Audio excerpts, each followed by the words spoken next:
முதலீட்டு திட்டம் என்ற பெயரில் வாட்ஸ்அப் குரூப்பில் சேர்க்கப்பட்டு 4 மில்லியன் ரிங்கிட்டுக்கும் மேல் பறிகொடுத்திருக்கிறார் ஸ்லாங்கோர் ஷாலாமைச் சேர்ந்து 63 வயது மூதாட்டி ஒருவர்.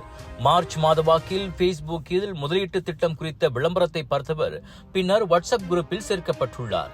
முதலீடு செய்யும் பொருட்டு அந்நிய நேரடி முதலீடு குழாம் FDI ஹப் கணக்கை திறக்குமாறு அவர் கேட்டுக் கொள்ளப்பட்டிருக்கின்றார்.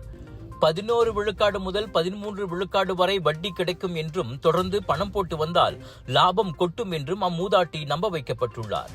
இதனால் FDI ஹப் கணக்கை திறந்து மார்ச்சில் இருந்து மே மாத கடைசி வரை 42 தடவை என மொத்தமாக 47,49,214 ரிங்கிட் பணத்தை அதில் போட்டுள்ளார்.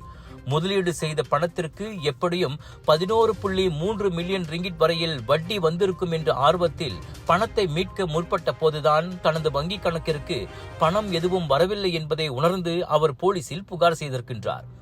அம்மோசடி சம்பவம் குற்றவியல் சட்டத்தின் 420வது பிரிவின் கீழ் விசாரிக்கப்படுவதை உறுதிப்படுத்திய ஷா ஆலம் போலீஸ் முதலீட்டு விளம்பரங்கள் குறித்து மேலதிக கவனத்தோடு இருக்குமாறு பொதுமக்களை மீண்டும் நினைவுறுத்தியது. குறிப்பாக சமூக ஊடகங்களில் அது போன்ற விளம்பரங்களை கண்டு பணத்தை ஏமாற வேண்டாம் என போலீஸ் கேட்டுக் கொண்டுள்ளது.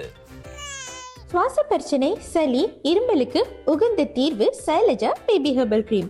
துளசி, கரிஞ்சீரகம், கிராம்பு போன்ற மூலிகைகளால் கொண்டு தயாரிக்கப்பட்டுள்ள சைலஜா பேபி ஹெர்பல் கிரீம் உங்கள் குழந்தைக்கு சிறந்த தேர்வு.